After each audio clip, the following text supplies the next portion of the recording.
Bonjour à toutes et à tous. On s'est dit que vu le niveau de solennel de cette séance, on allait commencer avec une petite introduction simple, humble, tout en simplicité. Et c'est pour ça que vous avez ce petit générique. Non, pas du tout. Donc, c'est pas parce qu'on est très prétentieux qu'on a démarré avec ça. C'est parce qu'on pense qu'il y a quelque chose derrière tout ça. On pense que peut-être ce son a eu un effet chez vous, vous a réveillé des souvenirs, peut-être un petit hit de dopamine. Hop. Peut-être pas chez tout le monde, parce que ça veut pas dire peut-être grand-chose à tout le monde dans la salle. Je pense que si je montre, par contre, ceci, ça parle peut-être encore plus aux gens actuellement, et ce petit shot de dopamine que vous pouvez peut-être ressentir avant de lancer un film ou une série sur votre plateforme favorite, qu'elle soit Netflix ou une autre. Dernier petit shot de dopamine.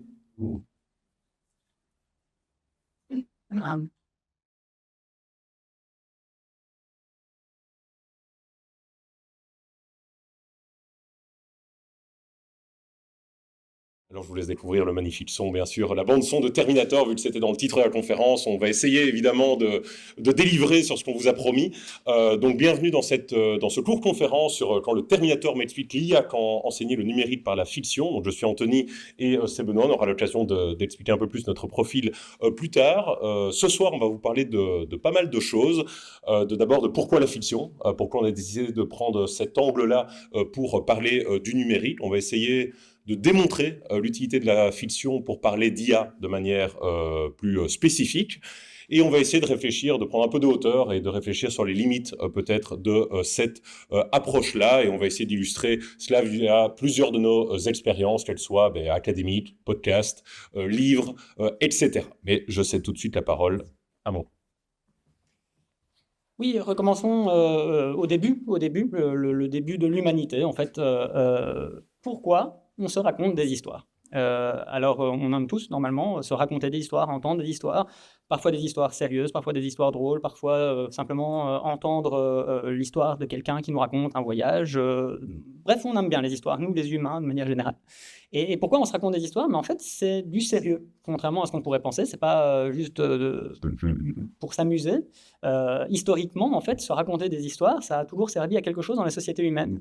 Ça a permis, en fait, de poser des bases morales, éthiques.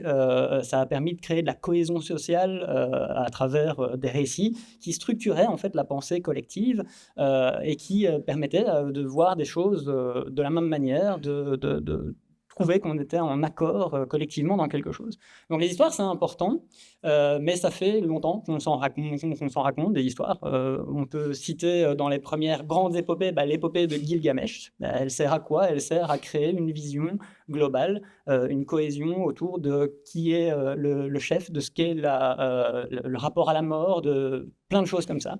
On a évidemment les mythes grecs, qui sont des histoires qui essayent d'expliquer le monde d'une manière plus ou moins cohérente pour tout un chacun. On a évidemment les récits bibliques, notamment les paraboles, qui sont des histoires dont le but est de donner des contenus du niveau moral, éthique, qui permettent aux gens de mieux s'y retrouver dans la navigation compliquée de ce que c'est être humain. Et ça continue dans l'histoire. On a les fables de La Fontaine, on a les contes populaires, le Chaperon rouge, Petit Poucet, tout ça, pour aider les enfants à apprendre sur le monde, à comprendre quels sont les dangers, naviguer dans un monde toujours compliqué. Alors évidemment, ça reste toujours sérieux, mais au fur et à mesure que l'humanité progresse, que les médias progressent et qu'on a de plus en plus de moyens de diffuser des histoires, les histoires deviennent de moins en moins sérieuses. On a de plus en plus d'histoires de divertissement, mais qui gardent encore des dimensions un petit peu intéressantes au niveau plutôt psychologie individuelle. On regarde des films, on écrit, on lit des livres qui vont avoir tendance à nous aider à nous projeter dans le corps de quelqu'un d'autre, de comprendre sa situation, mais ça devient plus individuel. Et puis, là, moi, je suis en train de vous dire, les histoires, c'est du sérieux, et peut-être que vous vous dites, OK, quelle est la fonction sociale, éthique, morale et la cohésion sociale qui est apportée par le 23e film du MCU, donc du Marvel Cinematic Universe, dans sa phase 4, 5, 6, et vous vous dites peut-être que je suis en train de vous raconter des bobards. Et en fait, non. Ce qui se passe, c'est que, de nos jours, effectivement, l'offre fictionnelle, elle est pléthorique. Elle est, on sait que nous, en tant qu'êtres humains, on n'a plus assez de temps dans une vie pour regarder tout ce qui est produit. Chaque jour, plusieurs heures, plusieurs centaines d'heures de contenu fictionnel sont produites, donc de contenu fictionnel audiovisuel, rien que celui-là. Oui, c'est devenu une grande quantité de choses. Et une logique, c'est un peu inversée. C'est qu'à l'heure actuelle, quand on produit un contenu fictionnel audiovisuel, on ne pense pas à donner forcément des clés pour comprendre le monde. On ne pense pas forcément à donner des clés pour comprendre des problèmes individuels ou collectifs ou des notions d'éthique. Ça reste là, mais les logiques se sont inversées, et ça, c'est étudié dans la littérature. On voit qu'il y a eu un changement de logique dans la production des œuvres de fiction, et que à l'heure actuelle, on est plus sur quelque chose de l'ordre du divertissement. L'objectif est de capturer l'attention et de divertir les gens, mais plus forcément, en fait, d'avoir cette notion d'outil pour créer des sociétés. Alors, du coup, on a énormément d'œuvres de fiction qui n'ont pas particulièrement un but d'éduquer à quoi que ce soit. C'est juste une mer, une marée. Vous voyez le slide ici avec le nombre de petits screenshots qui illustrent cette grande quantité. Nous, en fait, qui sommes-nous ici et que voulons-nous faire? On a une question.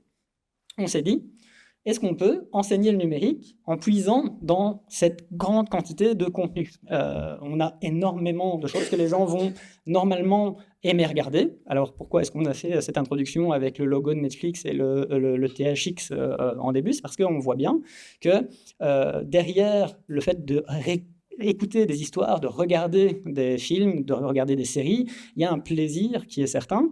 Et donc, on s'est demandé, mais est-ce qu'on peut quand même en tirer quelque chose? En tirer quelque chose au niveau de l'enseignement? Est-ce qu'on peut finalement utiliser ça?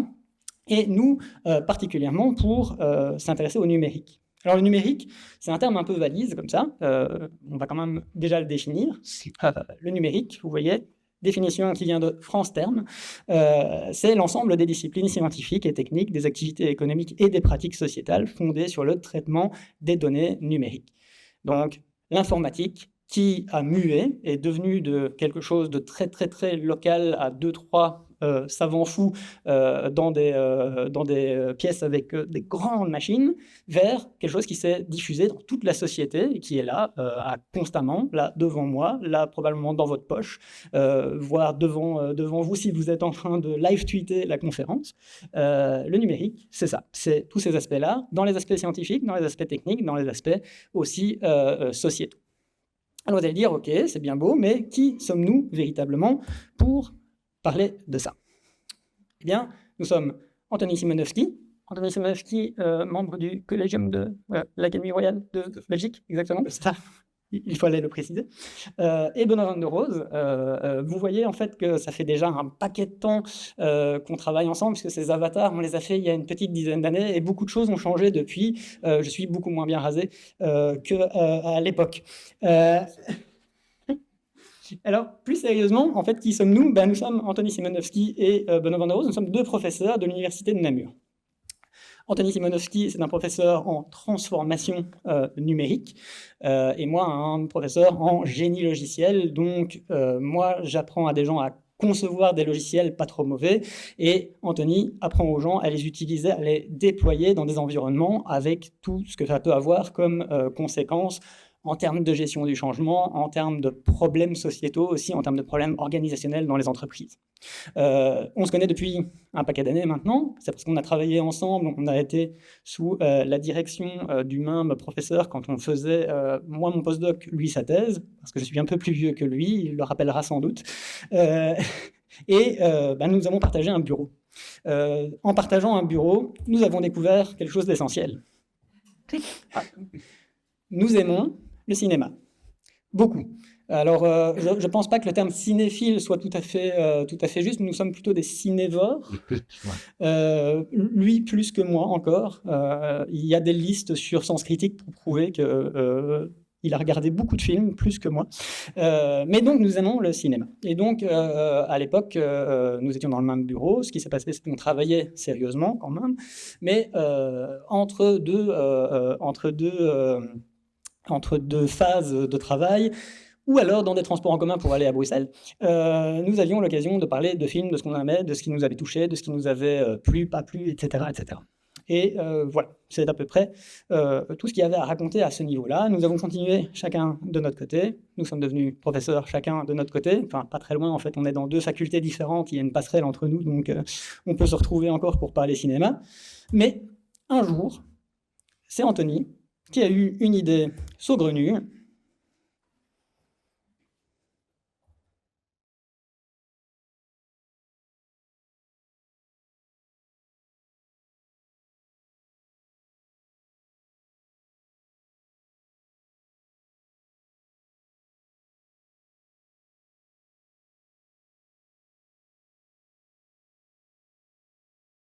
Bonjour à tous et bienvenue dans ce premier épisode, ou plutôt l'épisode 0 de PopCode, le podcast qui décode le numérique à travers la culture populaire.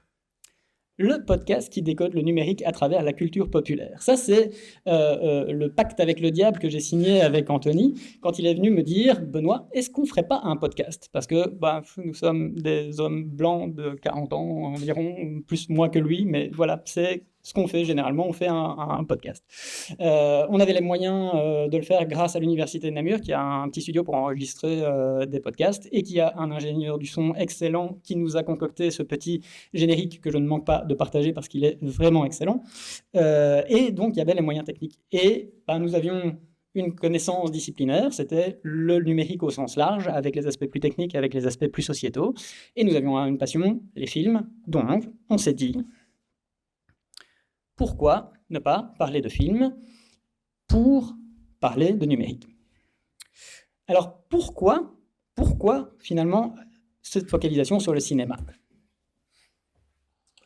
Alors effectivement, si vous êtes dans cette salle, j'imagine que vous aussi, vous êtes soit intéressé par le numérique, mais surtout, j'espère, intéressé par le cinéma, que vous appréciez en fait ces moments de calme, ces moments de déconnexion complète, quasi de zen, en quelque sorte, où vous vous déconnectez complètement, vous lâchez votre téléphone, j'espère, en tout cas, sinon c'est vraiment pas bien, ça me dérange dans les salles de cinéma.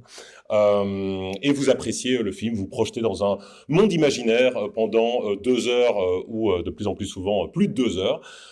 C'est pas pour rien, en fait, c'est parce que la fiction audiovisuelle qui est diffusée dans les cinémas, mais ça propose toute une série de scénarios plausibles, en quelque sorte. Plus ou moins plausibles, évidemment. Benoît parlait des phases 45 du MCU, ben là, c'est plus très plausible, mais parfois, c'est juste un petit changement de notre réalité qui va nous pousser à nous poser certaines questions.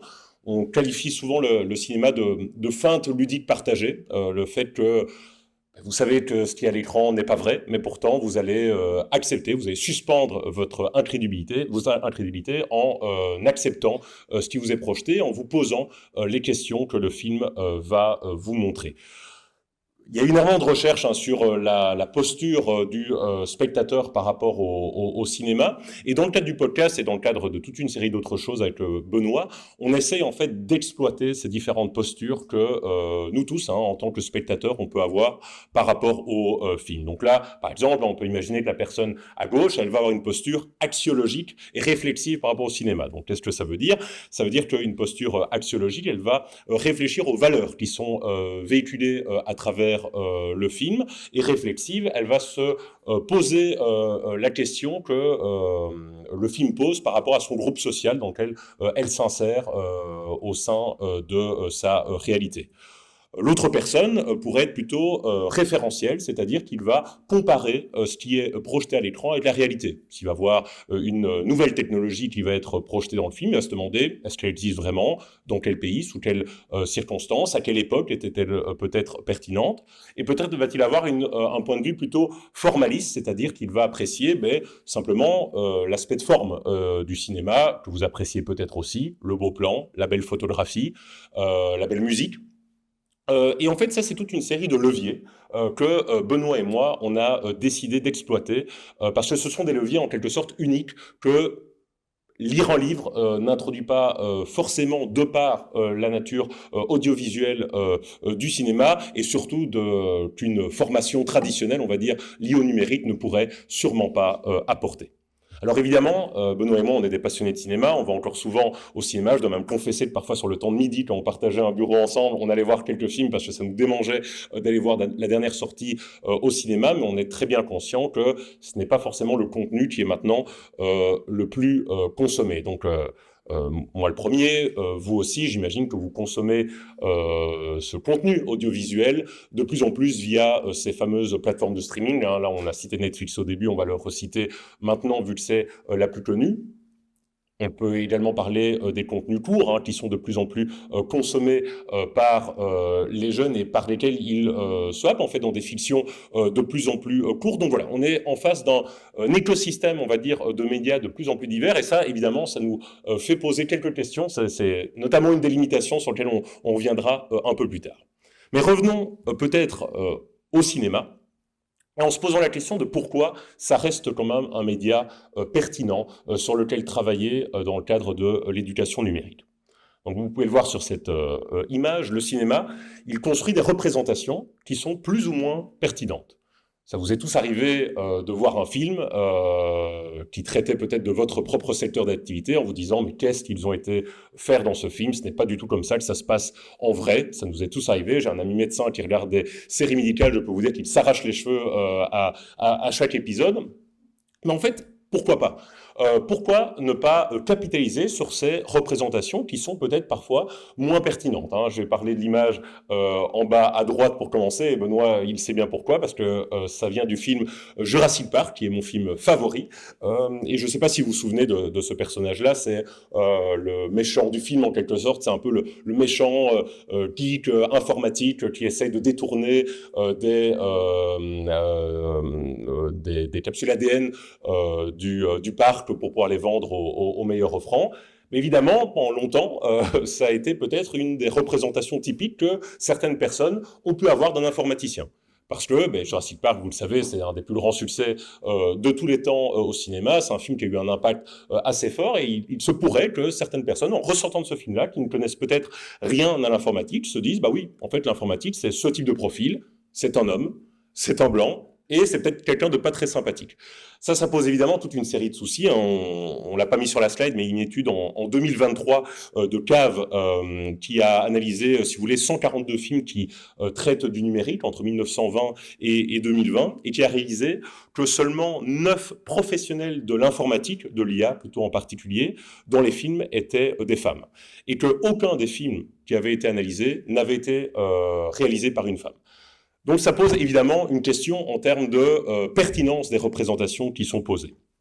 Autour hein, de ce personnage, vous reconnaissez peut-être à sa gauche HAL de 2001, l'Odyssée de l'espace, qui pendant longtemps a un peu posé la représentation mentale qu'on pouvait avoir de l'intelligence artificielle, conversationnelle, toute puissante. Évidemment, ce sont des représentations qui ont été pour longtemps inexactes. Quoique, depuis 2022, avec l'émergence de ChatGPT, ce type d'interaction devient de plus en plus pertinente. Évidemment, pour le côté omniscient et conscient, on repassera encore pour le moment et pour encore un petit temps, je pense. Et au-dessus, vous pouvez peut-être reconnaître le film Hackers, hein, qui représente des attaques des hackers, hein, des personnes expertes en cybersécurité. Et alors au-dessus à gauche, si quelqu'un reconnaît le film, félicitations à lui ou à elle, ça vient du Kobe, qui est une petite série B sympathique, qui parle d'un homme qui devient surpuissant grâce à un casque de réalité virtuelle.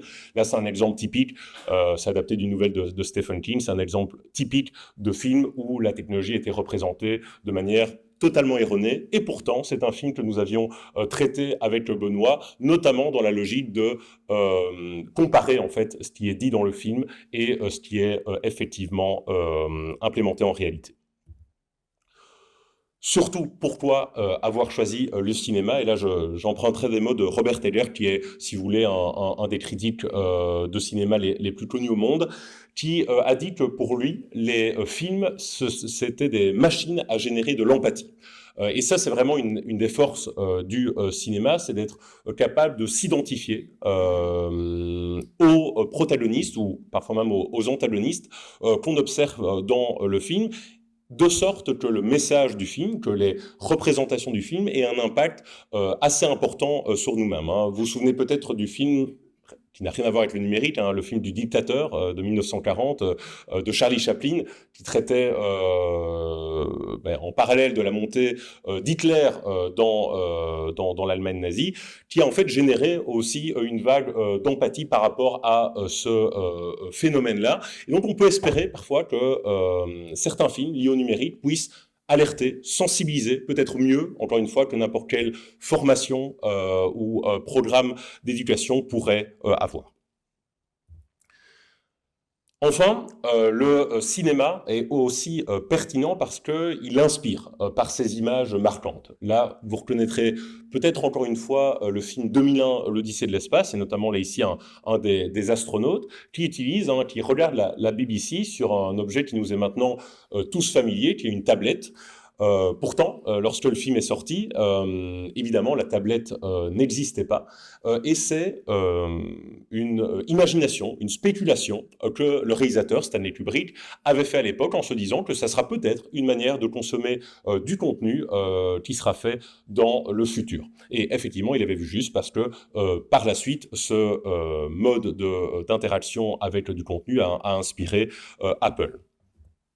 Autre exemple, vous reconnaissez peut-être à la droite un des personnages de Star Trek qui utilisait là des lunettes de réalité virtuelle augmentée pour recouvrer la vue. Donc là, on est encore évidemment dans de la science-fiction. Par contre, sur le design des lunettes, sur la manière dont elles s'intègrent à son visage, ça a pu inspirer certains des premiers prototypes des lunettes intelligentes que nous avons pu voir émerger il y a quelques années, qui continuent à être de plus en plus développées par des acteurs, encore une fois, comme Meta ou Apple.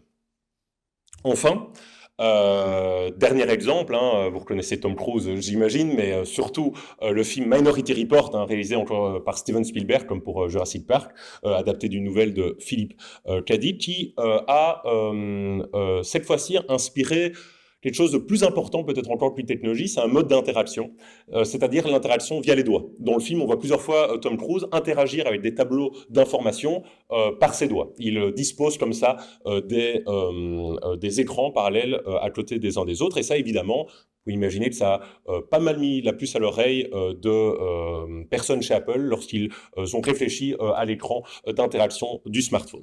Donc on peut voir que la fiction a un pouvoir évocateur assez unique, notamment chez les personnes qui créent les technologies qui nous entourent. Et donc cet aspect de façonner la réalité par la fiction, je vous donnerai encore une autre anecdote. Donc vous reconnaissez Ronald Reagan, évidemment, ancien acteur, qui, lorsqu'il avait visionné le film War Games, c'est un film qui traite d'un jeune qui arrive à s'infiltrer dans les réseaux de l'État. Après une projection de ce film-là, il aimait bien projeter des films à la Maison-Blanche. Il a demandé à son chef de sécurité, est-ce que c'est possible qu'on nous attaque comme ça, comme on est évidemment dans le film? Et son chef de sécurité, il a dit oui. Complètement. C'est même évident. Je crois qu'il faut faire quelque chose à ce sujet-là, ce qui a mené ensuite à la rédaction d'un plan de cybersécurité et de sécurité informatique de l'État. Donc là, ça a eu encore une fois un impact bien réel. Je vous passerai, je pourrais continuer toute la conférence comme ça en vous donnant des multiples exemples d'Elon Musk qui ne se cache pas de bons ou de parfois très mauvais exemples de science-fiction qui peuvent inspirer ses dernières lubies technologiques. Et parfois, il utilise d'ailleurs très mal ces références. Ou de Mark Zuckerberg qui est aussi un consommateur de science-fiction assez connu. On peut repenser au nouveau nom de Facebook, Meta, qui est inspiré directement par une nouvelle très connue de science-fiction qui a parlé du terme Metaverse en premier, donc le samouraï virtuel de Neil Stephenson. Mais, effectivement, prenons un exemple concret, un exemple simple, pas trop polémique.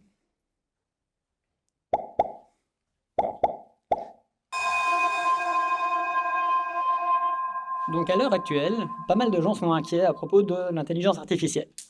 J'ai pris quelques petites coupures de presse pour l'illustrer, j'aurais pu en prendre encore des dizaines. Actuellement, on ne parle que d'IA, d'intelligence artificielle et de quel va être son impact sur la société. Alors, toutes les couches de la société sont touchées actuellement par ça. Des aspects économiques où on se demande, tiens, est-ce que c'est une bulle qui va éclater et qui va créer une crise incessamment sous peu? Quel va être l'impact de l'IA sur pas mal de métiers, des métiers qui d'habitude ne sont pas trop touchés par l'automatisation. Retenez automatisation parce que j'en reparlerai juste après. Et qui vont maintenant être touchés par cette vague d'automatisation de l'IA moderne.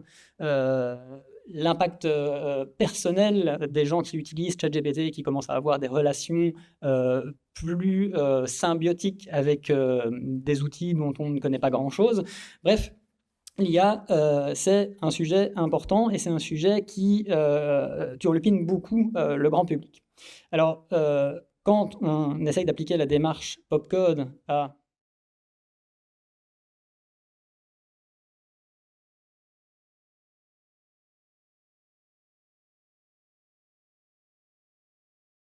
Alors, est-ce que quelqu'un a reconnu le film? Oui. Pardon? J'ai juste pas connu Alicia. Ah oui, exactement. Qui joue ici dans... Alors, qui veut me donner le nom du film? Ça s'appelle. Criez-le, criez-le. Non? Trop timide? Ce n'est pas grave. C'est Ex Machina.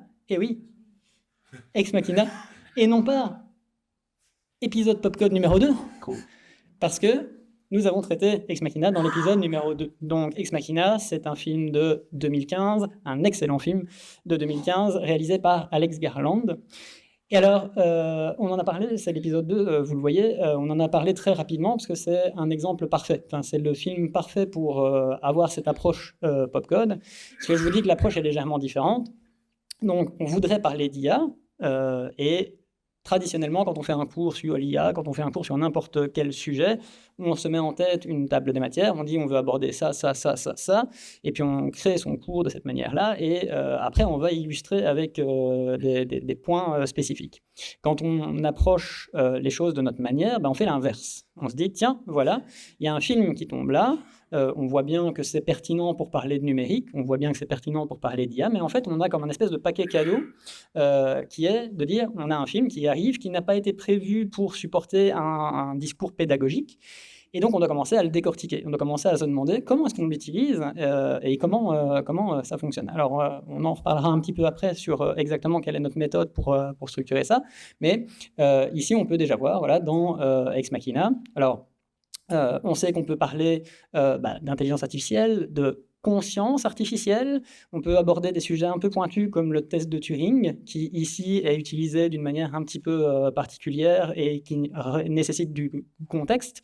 On ne peut pas simplement voir le film et comprendre exactement ce qu'est le test de Turing. On a besoin d'un commentaire, une piste audio, une piste commentaire d'experts qui vont parler de ça. Alors, on joue les experts à ce titre-là dans Popcode.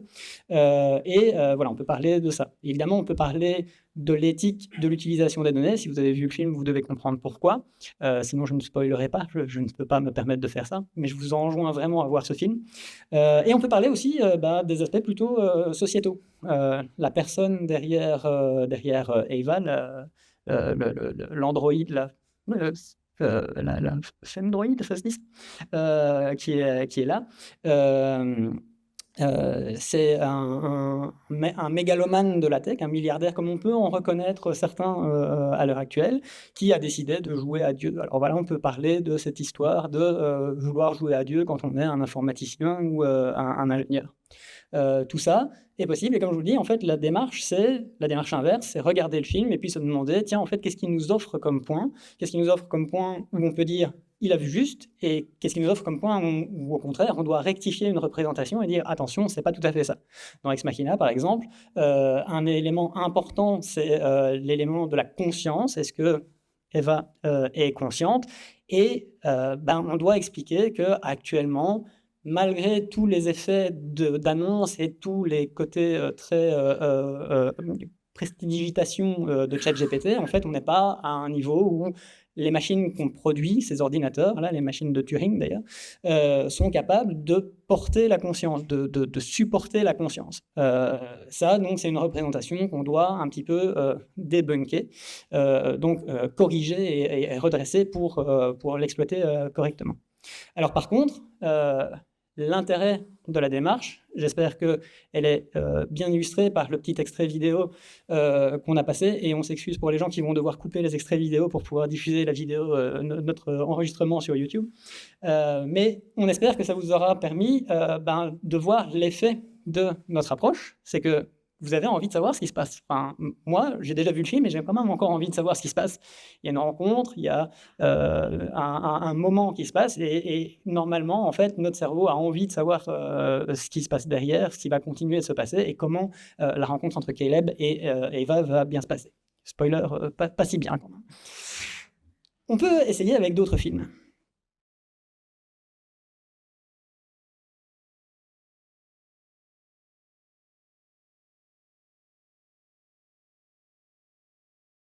Alors là, il n'y a pas de suspense, il n'y a pas de quiz, puisque c'est une bande-annonce, donc vous savez de quel film on va parler. Qui a déjà vu Her? Si vous voulez bien lever votre main. Oui. Alors, encore un film que je vous enjoins à regarder. Et là, c'est la même chose. C'était notre 9e épisode. On s'est intéressé à Her de Spike Jonze, un film de 2013. 2013, retenez bien, parce que c'est quand même assez visionnaire. Film dans lequel, une manière sarcastique de l'expliquer, c'est un homme qui tombe amoureux de son smartphone. C'est un peu plus compliqué que ça, mais donc on retrouve Théodore, joué par Joaquin Phoenix, qui tombe amoureux d'une assistante virtuelle propulsée par une intelligence artificielle, et qui donc commence à avoir cette relation qui est quasi fusionnelle avec une personne complètement virtuelle. Alors, complètement de la science-fiction en 2013. Pourtant, on peut utiliser le film pour parler de sujets bien réels, puisqu'on a vu récemment que le niveau de réplique que donne ChatGPT par rapport à des sujets personnels crée en fait des phénomènes d'addiction, des phénomènes de dépendance qui sont très très proches en fait de ce qu'on peut voir dans Her, et qui peuvent donc être illustrés grâce à ça. Donc encore une fois, qu'est-ce qu'on fait? On regarde le film, on voit bien, on sent qu'il est pertinent par rapport à ce qu'on essaye de faire, et puis après on regarde comme un petit paquet cadeau de quoi on peut parler. On peut parler de cet attachement émotionnel au numérique, on peut parler plus largement en fait de l'impact sociétal, de la volonté en fait des gens de mettre sur le marché des outils qui vont aller véritablement dans l'intime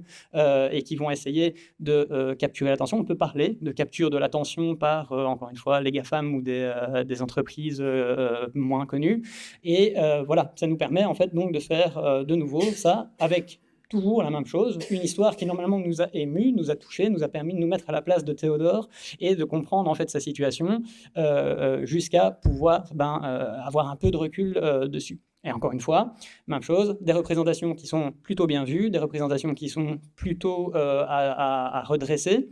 Encore une fois, c'est un truc qui revient souvent dans l'IA. Dans les films, on a tendance à beaucoup simplifier en fait les besoins en termes de processing que nécessiterait une intelligence vraiment consciente.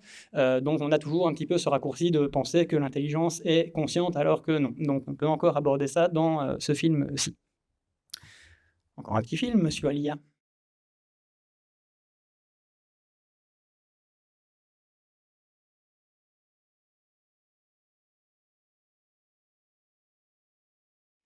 Que nous avons été voir ensemble pour une fois au cinéma. Ça fait longtemps qu'on n'avait pas été au cinéma ensemble. On a été le voir ensemble avec un collègue qui est dans la salle. Voilà, donc là pour le coup c'est une pure expérience popcodesque. Un film qui sort, on arrive, on décide d'aller le voir, et puis automatiquement le même raisonnement qui d'ailleurs en fait commence à nous gâcher un peu tous les films, puisqu'on ne peut plus regarder un film sans se demander tiens, qu'est-ce qu'on pourrait dire sur ce film. C'est la déformation professionnelle, on va dire. Et donc, voilà, Dalloway, sorti en 2025, c'est très récent, par Ian Goslan, pardon.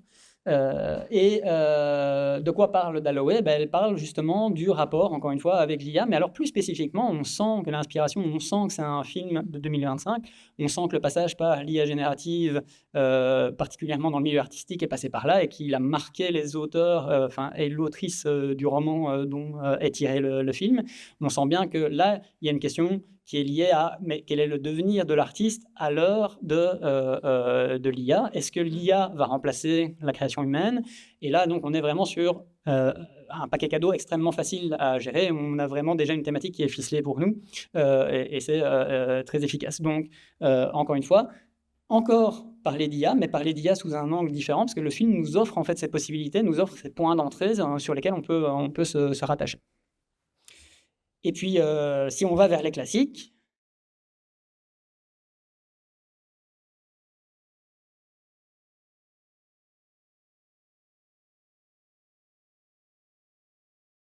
le Terminator. Donc, on s'est présenté au 5e slide. On a la justification du titre au slide 32. Nous sommes des charlatans, c'est vrai. Mais donc, voilà, Terminator et l'IA maintenant. Pourquoi parler de Terminator? Vous venez de voir la bande-annonce, c'est un peu daté. Alors, nous, on est fans, mais c'est vrai que c'est un peu daté. Ça date précisément de 1984. C'est un film de James Cameron. Et pourtant, en fait, il est encore très, très, très pertinent de parler de ce film. Alors, je voudrais d'ailleurs noter sur l'aspect daté, vous remarquerez que les bandes annonces de l'époque étaient beaucoup plus pédagogiques qu'à l'heure actuelle, hein, puisqu'on a eu une explication vraiment très détaillée de ce qui se passe dans le film. Pourquoi on parle de Terminator en 2025 alors que ça date de 1984? Déjà parce que justement il y a ce décalage entre la vision du futur qui est proposée par Terminator, les peurs de pas l'IA en fait. Je vous avais dit de retenir le terme automatisation. Quand on regarde bien, justement, quand on se replonge dans Terminator, on se rend compte que le Terminator, c'est pas une IA moderne. Ça partage pas grand-chose avec la représentation de Dalloway, ça partage pas grand-chose avec la représentation de Eva dans Ex Machina. C'est une machine, le terme est utilisé, une machine. On est en 1984, c'est le début de l'informatisation. La micro-informatique commence à peine à toucher le grand public. Et ce qui fait peur à ce moment-là, c'est l'automatisation, le remplacement de l'être humain par des tâches automatisées, etc. Évidemment, c'est enrobé dans un robot pour essayer de donner forme à cette peur. Donc on comprend bien que la robotique ici, c'est une excuse, une manière de personnifier le mal qui est le mal de l'automatisation.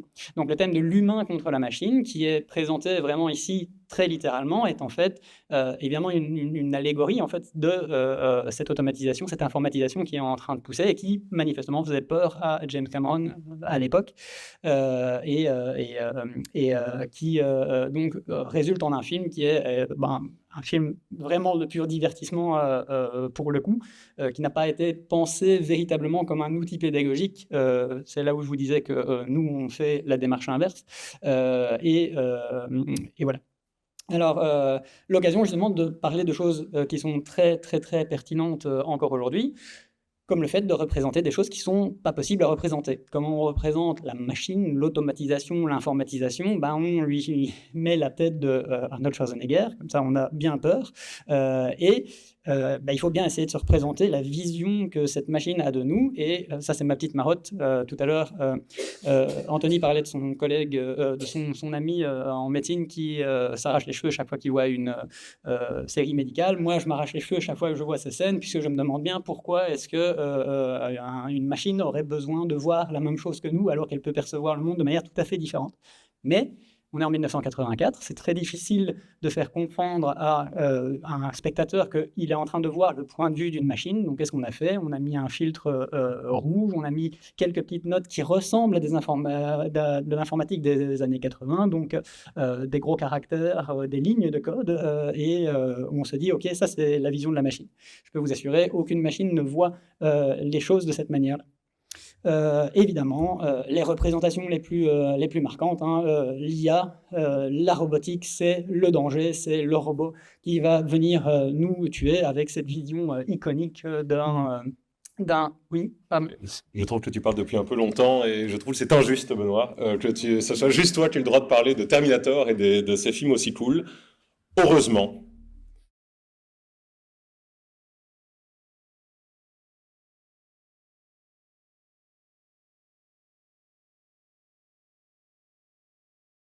Alors oui, heureusement, il y a une suite à Terminator. Malheureusement, il n'y a plus plus d'une suite à Terminator, mais cette suite-là, elle est, selon moi, supérieure en fait au premier film. Pourquoi? Parce que James Cameron, effectivement, il avait parlé du premier film comme étant la création suscitée par une angoisse, hein. Ça vient même d'un cauchemar qu'il a eu de cette figure de robotique, de ses inquiétudes par rapport à l'automatisation. C'est pour ça qu'il a fait Terminator 1. Et en fait, c'est sa relation avec la technologie, lui-même étant un grand fan des technologies dans le monde du cinéma, qui a évolué, qui l'a poussé à faire un film plus subtil, et oui, j'ose utiliser le mot subtil en parlant de Terminator 2, parce que cette fois-ci, il ne représente pas seulement la machine, l'IA, comme un ennemi qui veut vous abattre, mais cette fois-ci à la fois comme un allié, hein, parce que, désolé pour le spoil, Arnold Schwarzenegger, le Terminator, revient pour aider cette fois-ci le protagoniste, mais également comme un ennemi. Vous avez pu voir le T-1000, hein, cette figure un peu plus aquatique, métallisée, qui, elle, est bien l'antagoniste. Et donc, mine de rien, ça permet d'ouvrir toute une série de discussions sur quand la machine peut être designée, on va dire, pour servir l'humain, et quand elle peut être designée pour la servir.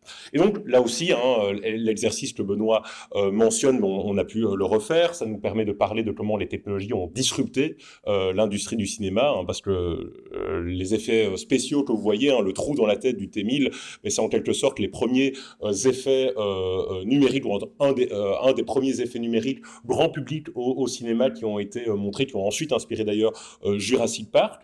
Ça permet de montrer également le rôle des humains dans l'entraînement des IA et les facteurs d'adoption. Et ça, je vais y revenir en un peu plus de détails. Donc là, grand schéma, faut quand même être un peu académique ce soir. Dans notre domaine de recherche avec Benoît, on a beaucoup réfléchi sur ce qui poussait les gens à adopter des nouvelles technologies. Qu'est-ce qui fait qu'on va utiliser ChatGPT plutôt qu'une autre IA? Qu'est-ce qui va faire qu'on va utiliser massivement une technologie?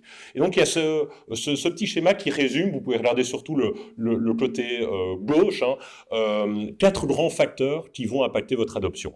À quel point vous pensez que la technologie va être performante, à quel point vous pensez que ça va nécessiter des efforts d'utiliser cette technologie, à quel point d'autres personnes autour de vous utilisent cette technologie, l'influence sociale, et à quel point vous avez des conditions facilitantes, ça veut dire des supports d'informations de personnes autour de vous qui vont vous aider à l'utiliser.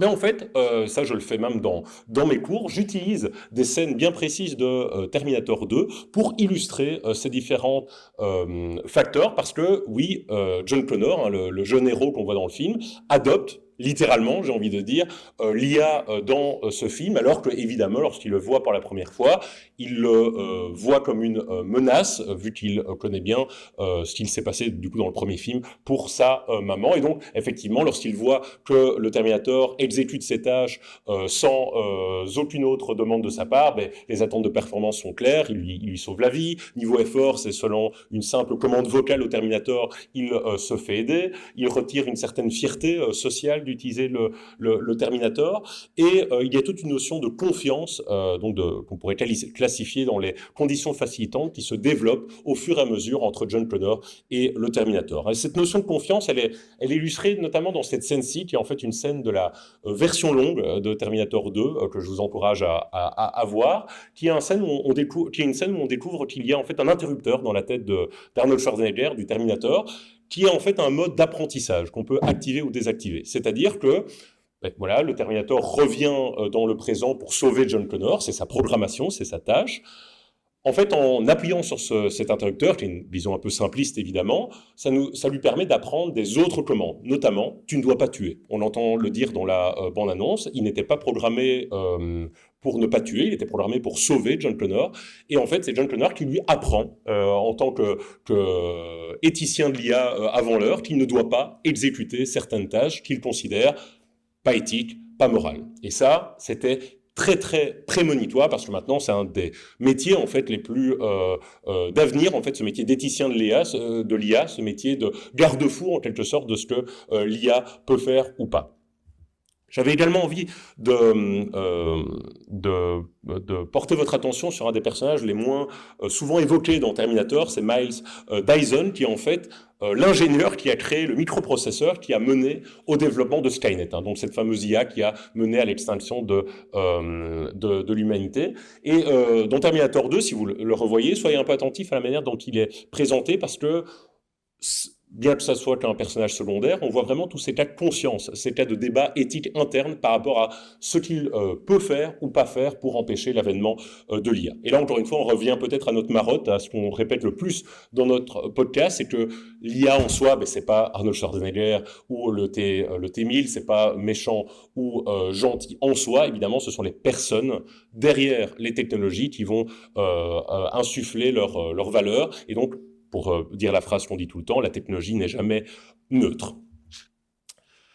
Mais bon, redescendons un peu dans l'étage, on est monté un peu dans des considérations plus académiques, c'est juste un podcast, hein, on s'amuse beaucoup en le faisant, on le fait sur les temps de midi, en plus en quelque sorte de nos activités d'enseignement et de recherche traditionnelles. Mais c'est parce que ça paraît un peu trivial, ça nous semble en tout cas, ça nécessite du temps évidemment, mais ça a une notion de plaisir, ce podcast, qu'on a envie de vous donner un peu les clés de comment on l'exécute pour qu'en fait chacun d'entre vous puissiez en fait mettre en place le processus qu'on met en place pour soit en débattre dans vos classes, hein, s'il y a des enseignants dans la salle, ou simplement en famille, avec vos enfants, avec vos proches. Donc notre processus du développement de podcast, et je vais être assez rapide là-dessus, hein, c'est qu'on sélectionne tout d'abord un thème, on sélectionne une œuvre qui va matcher à ce thème-là, on cherche des sources pour illustrer les thématiques qu'on veut aborder, on essaie de trouver un ton adéquat, on structure le contenu et on l'enregistre. Pour vous donner un exemple, hein, je prends l'exemple d'un épisode qu'on a enregistré il y a 1 an, vous vous souvenez peut-être, il y a 1 an, quasi exactement d'ailleurs, notre cher Elon Musk a décidé de faire un geste qu'il considérait tout à fait innocent à l'époque, mais qui pouvait légèrement ressembler à un salut nazi, en face d'une base de personnes assez radicalisées. Ça nous a interpellés avec Benoît et on s'est dit, c'est quoi en fait l'intersection entre populisme et numérique? Comment le numérique, et maintenant on pourrait même utiliser le mot de fascisme, peuvent mutuellement se renforcer. Ça nous semblait important d'en parler, mais quelle œuvre choisir pour illustrer notre propos? Là, on va dire un peu 2 choix s'offrent à nous. Soit on prend un film qui traite directement du sujet, soit on prend un film qu'on va utiliser comme analogie par rapport au sujet. Donc vous reconnaissez ici à gauche Social Network, qui illustre la création de Facebook. Mais ça, il n'y a pas d'analogie, c'est le film concerne le numérique, concerne la création de Facebook. Au contraire, vous reconnaissez peut-être le film à droite, The Truman Show, avec Jim Carrey, un autre petit chef-d'œuvre, qui traite d'une personne qui est dans une sorte de réalité télé, tout orienté autour de sa personne. Et évidemment, qui dit beaucoup de choses sur le monde des réseaux sociaux, sur pourquoi les gens se montrent sur les réseaux sociaux, sur pourquoi les gens regardent les réseaux sociaux, alors qu'à l'époque de Truman Show, lorsqu'il est sorti, Facebook, Instagram, TikTok, c'était bien loin d'être développé et aussi populaire que maintenant. Donc voilà, on a vraiment 2 choix qui s'offrent à nous. Soit on montre de manière claire et nette ce qu'on veut illustrer, soit on utilise un film pour porter une analogie. Dans le cadre de notre concept de populisme numérique, on a pas mal de chance, c'est qu'il y a une série qui s'appelle Black Mirror, que j'imagine, si vous êtes ici ce soir, vous connaissez toutes et tous, qui, au détour de chacun de ces épisodes, illustre en fait une thématique liée au numérique. Et on a pu, comme ça, sélectionner 3 épisodes de 3 saisons différentes, qui illustrent à chaque fois un des piliers liés au populisme numérique. On en a fait un épisode, donc ça, je vous encourage à l'écouter pour plus de détails. Je n'y rentrerai pas maintenant. Ensuite, je dirais, le gros du boulot commence.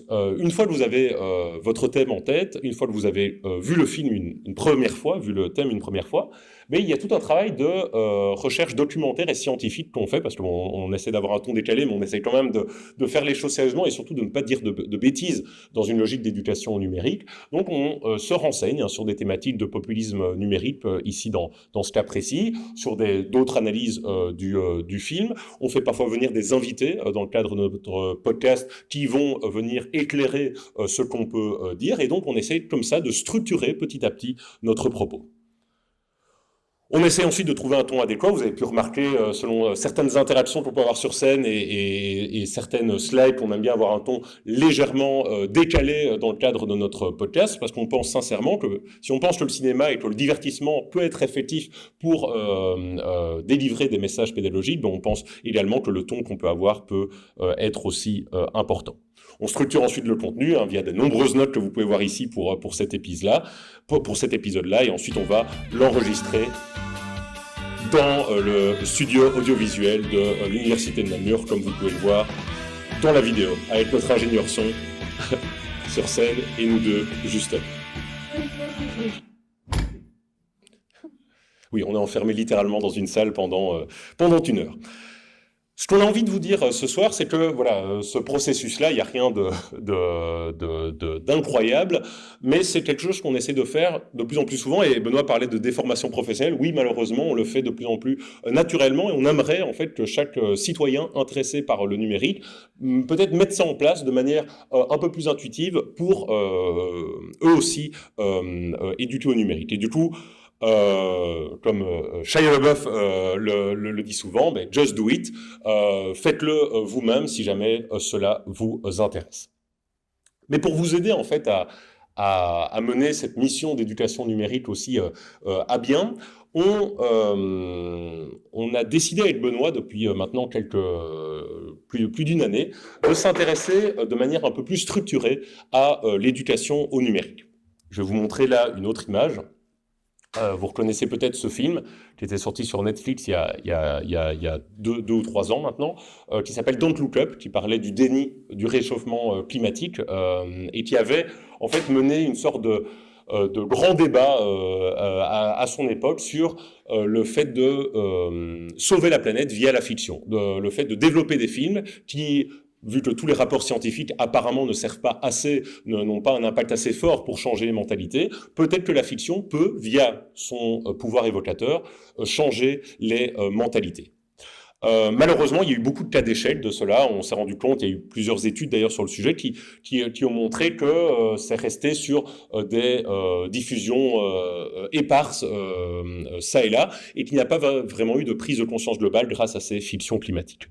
Mais du coup, avec Benoît, si on devait un peu remplacer ces deux mots-là, c'est est-ce que la science-fiction peut sauver la citoyenneté numérique? Est-ce qu'on peut vraiment, de manière effective, utiliser notre approche pour la systématiser à large échelle, peut-être même dans les écoles primaires et secondaires?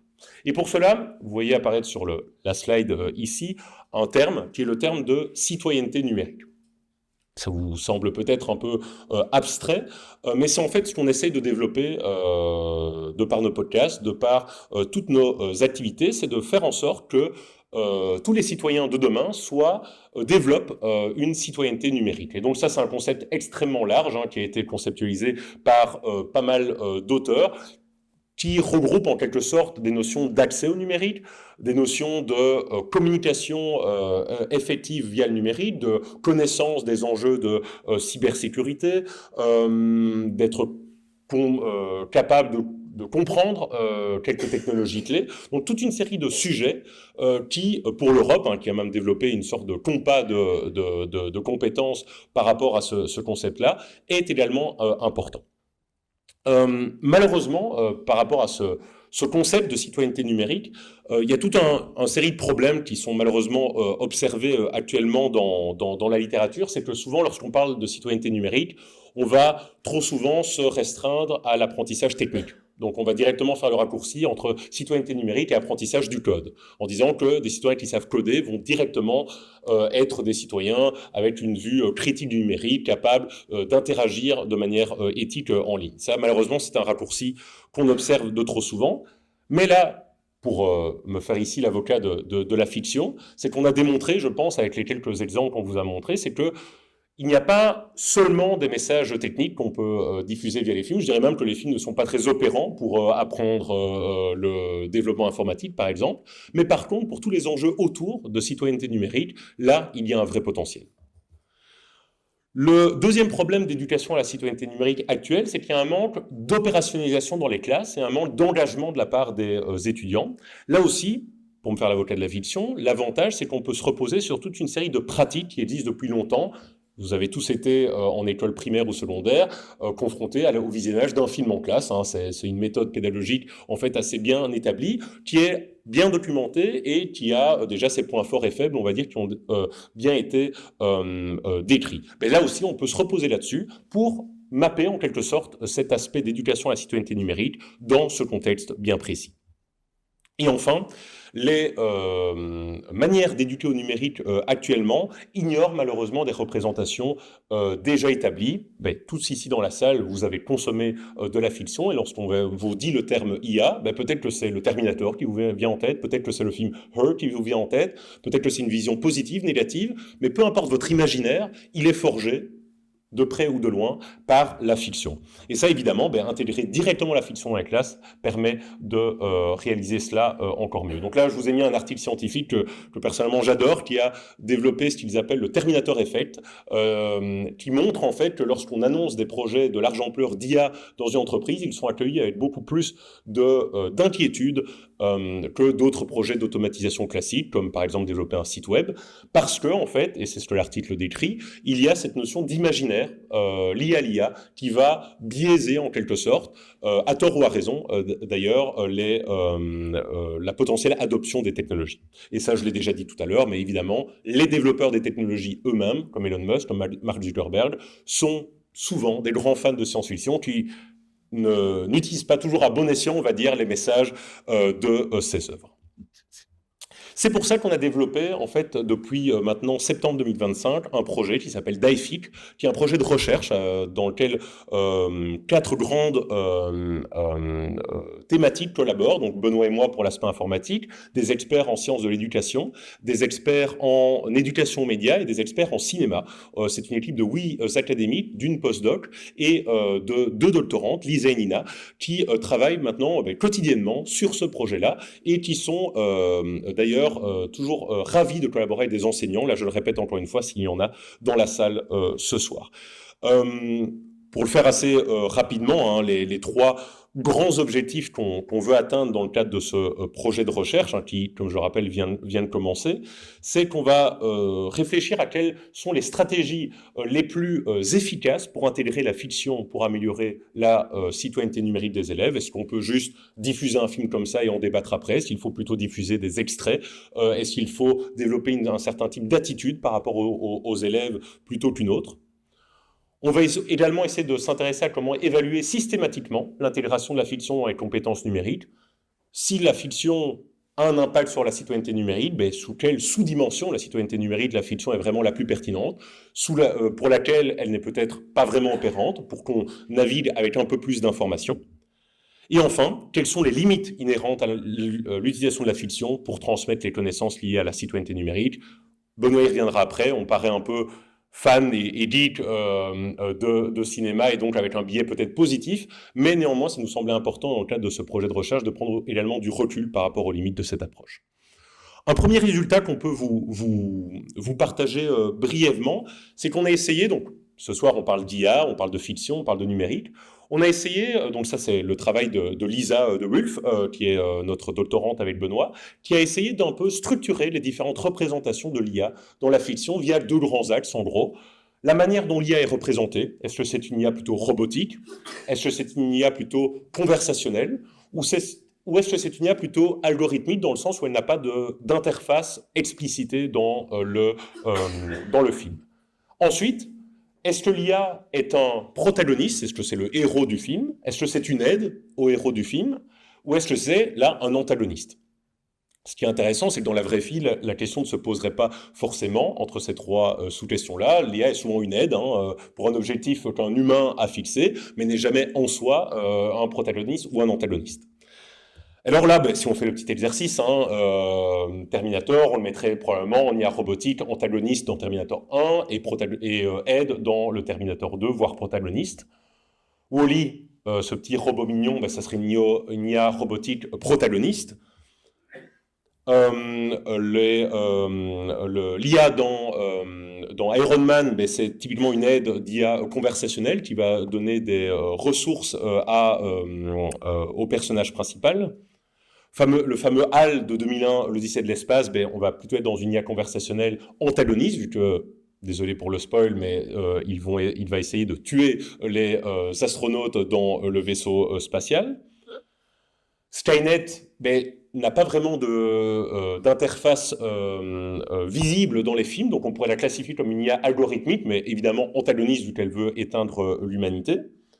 Et dans le film iRobot, là aussi, c'est une IA un peu toute puissante qui souhaite anéantir l'humanité, mais on apprend ensuite, là aussi désolé pour le spoil, mais que cette IA a été développée pour préserver l'humanité, et du coup se pose la question de si elle est vraiment antagoniste ou si elle ne fait que suivre les commandes qu'un développeur lui a données. Donc ce que cette représentation permet de se poser comme question, c'est à quel point la fiction va venir forger nos imaginaires, et surtout à quel point la fiction va surtout positionner l'IA comme antagoniste ou protagoniste, mais plutôt rarement, en fin de compte, en tant qu'aide, alors que c'est peut-être la manière la plus typique dans laquelle l'IA est utilisée au jour le jour. Non. Ne vous inquiétez pas, il est temps de conclure, nous allons conclure.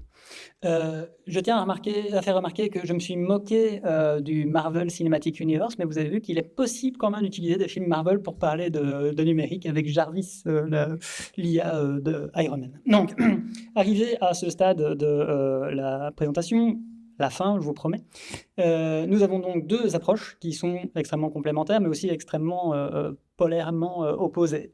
On a Daific, qu'on vient de présenter très brièvement, qui est un vrai projet sérieux, avec des gens spécialisés dans leur discipline, qui mettent le meilleur d'eux-mêmes, qui va résulter en probablement beaucoup plus de littérature scientifique, pas forcément digeste, et qui va pourtant être très intéressante. Et de l'autre côté, nous avons Popcode qui est une approche plutôt divertissante, enfin on essaye, et qui se base sur des choses un peu imparfaites, comme je vous ai expliqué, hein, le problème du paquet cadeau, on ne peut pas aborder tous les sujets systématiquement, et trouver parfois le match entre une œuvre et ce qu'on voudrait aborder n'est pas possible.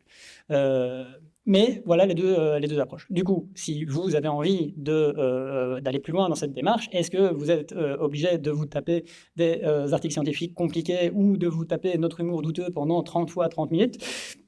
Non, parce que quand on mélange les deux, on obtient la raison pour laquelle nous sommes là aujourd'hui.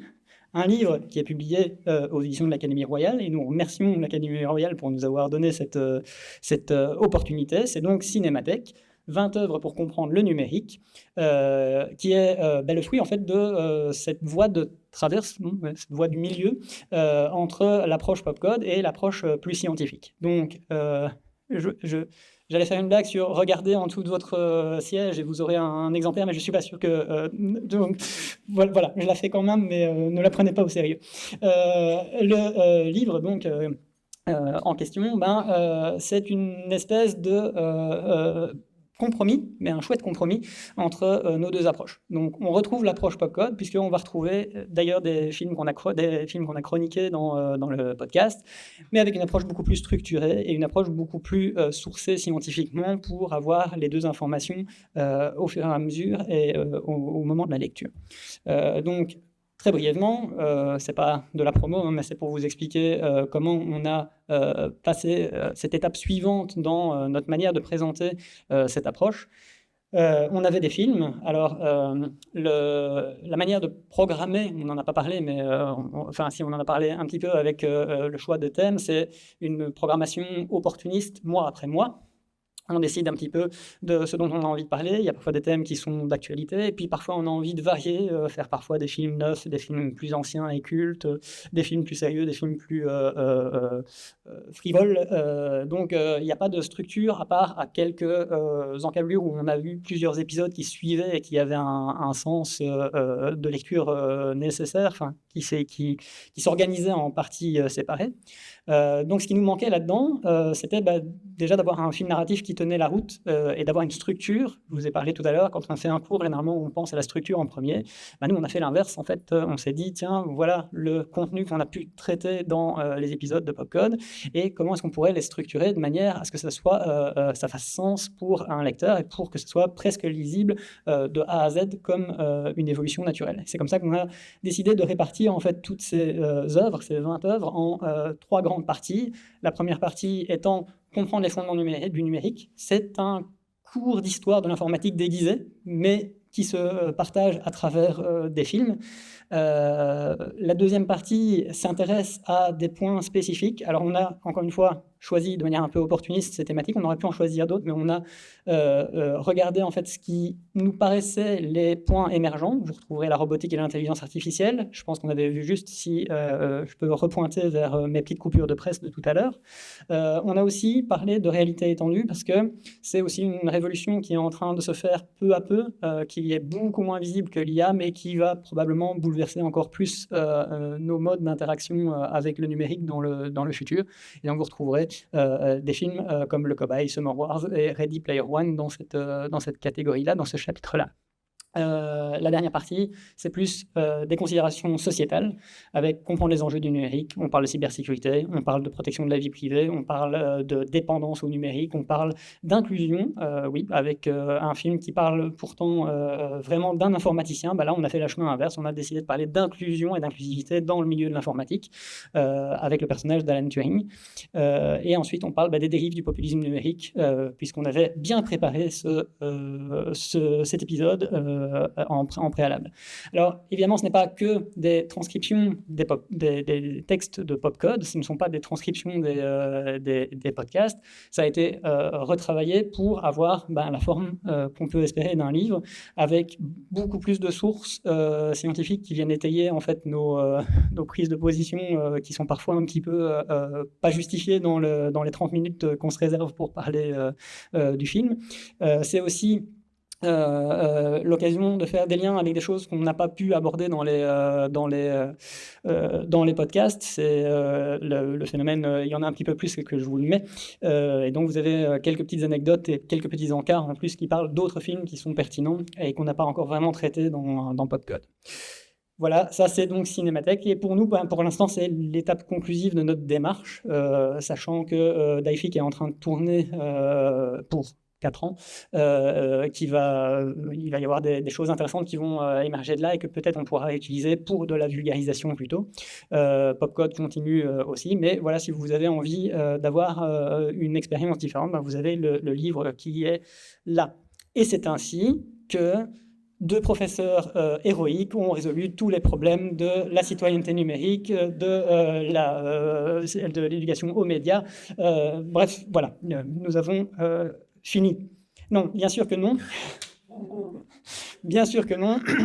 Alors, vous avez vu, c'est vrai, on a un ton décalé, on est un peu des charlatans, mais on reste quand même des scientifiques. Donc, généralement, dans une publication scientifique, on termine par expliquer quelles sont les limites de tout ce qu'on a essayé de vous vendre avant. Et c'est à moi que revient cet insigne honneur. Donc, je vais vous parler quand même un petit peu des limites de l'approche. Elle est très bien, cette approche, mais elle a plusieurs limitations, et ces limitations, elles sont déjà pas mal documentées dans la littérature. D'abord, il y a la dédramatisation. Je vous ai dit, on aime bien regarder des films, on aime bien se laisser porter par le film. À partir du moment où le film devient un outil pédagogique, ce n'est plus un outil de divertissement. Donc, on détourne le film ou l'œuvre de son but premier. En l'occurrence, à l'heure actuelle, c'est principalement du divertissement. Donc, peut-être que là, il y a une perte de valeur de divertissement qui peut être problématique. C'est quelque chose qu'on a normalement plus ou moins tous expérimenté à un moment. Typiquement, quand un prof nous propose d'aller voir un film pendant les cours, on est content de ne pas avoir cours, mais on n'a pas vraiment envie de voir le film non plus. C'est la limite de cette approche-là. Donc, on doit travailler sur ces aspects-là, évidemment. Il y a l'aspect... Alors, ça, c'est un truc vraiment très intéressant. Il y a une confrontation entre la culture légitime et puis la contre-culture.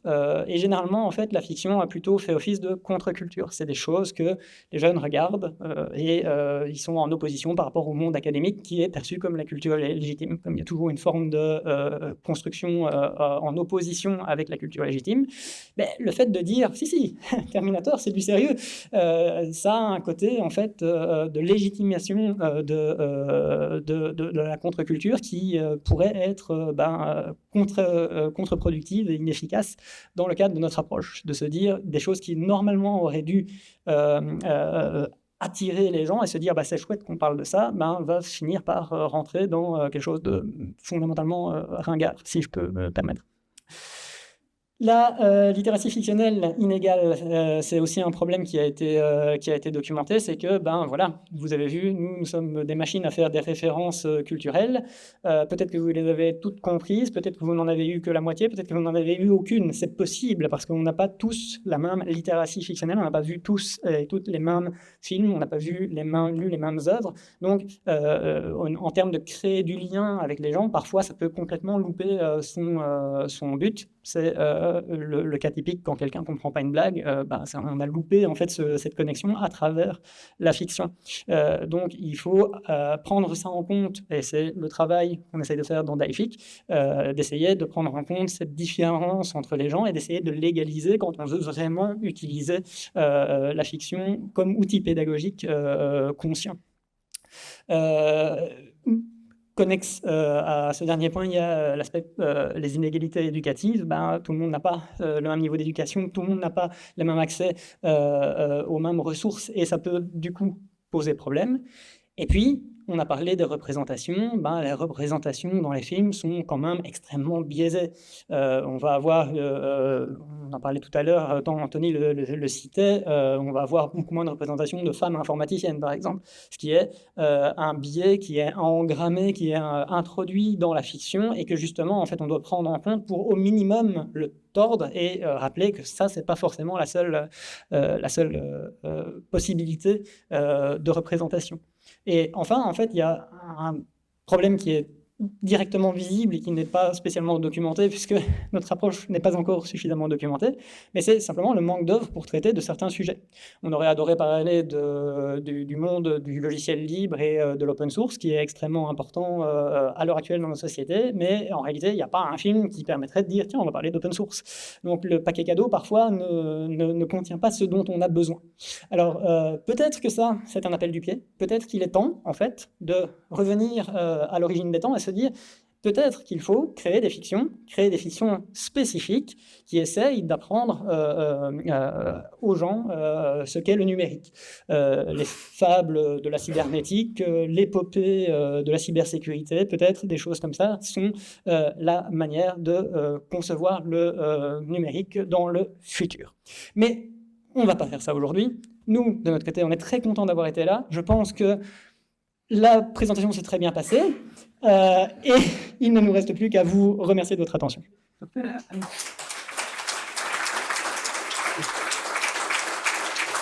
Salut.